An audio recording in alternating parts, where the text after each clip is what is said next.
ஆமென். சின்னஞ்சிறு வயதில் என்னை தெரிந்து கொண்டார். ஆமென். நான் எவ்வளவு தூரம் போனாலும் என்னை கண்டு கொண்டார். தமது ஜீவனை எனக்கும் கொடுத்து என்னை ஜீவன் பெற்றுக்கொள்னு சொன்னாரே. எனக்குள்ள இருக்கிறது சாதாரண மனதல்ல. நல்லா புரிஞ்சுக்கோங்க.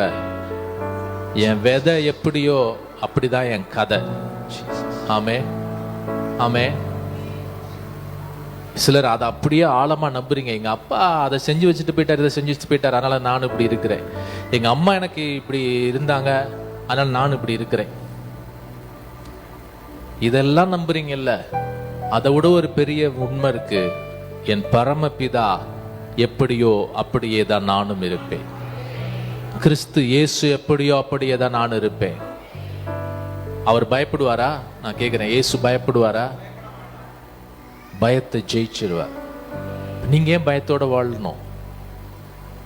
ஆமென். பயத்தை மேற்கொண்டவர் எனக்குள்ள இருக்கிறப்ப நான் ஏன் இன்னும் பயத்தோட வாழ்ந்துகிட்டு இருக்கணும்? ஆமென், ஹல்லேலூயா. மந்திரங்களை மேற்கொண்டவர் எனக்குள்ள இருக்கிறதுனால ஆமென், எந்த மந்திரமும் எனக்கு ஒன்றும் செய்ய முடியாது.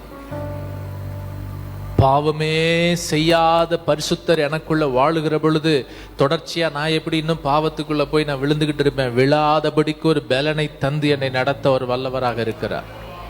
விழுந்து போகாமல் தடுக்கி விழாமல் என்னை காப்பாற்றுகிற ஒருத்தர் எனக்குள்ள இருக்கிறப்ப நான் எப்படி தடுக்கி சோர்ந்து போய்கிட்டே இருப்பேன்? நான் அடிக்கடி சோர்ந்து போகிறேன்னா இன்னும் நான் அவரை சார்ந்து கொள்ளலன்றது அர்த்தம். ஆமே.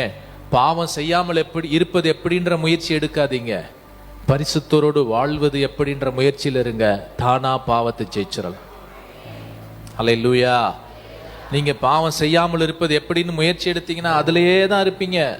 உங்க பிள்ளைகளுக்கு சொல்லிக் கொடுங்க, தம்பி அதை செய்யாத, இதை செய்யாத, அதை பாத்துறாத, இதை பாத்துறாத, இது பாவம்ன்றது சொல்லி கொடுக்கறத விட பரிசுத்தரோடு வாழ, ஜீவாதிபதியோடு வாழ, ஜோயே ஜீவனை உள்ளுக்குள்ள வளர்க்க சொல்லி கொடுங்க.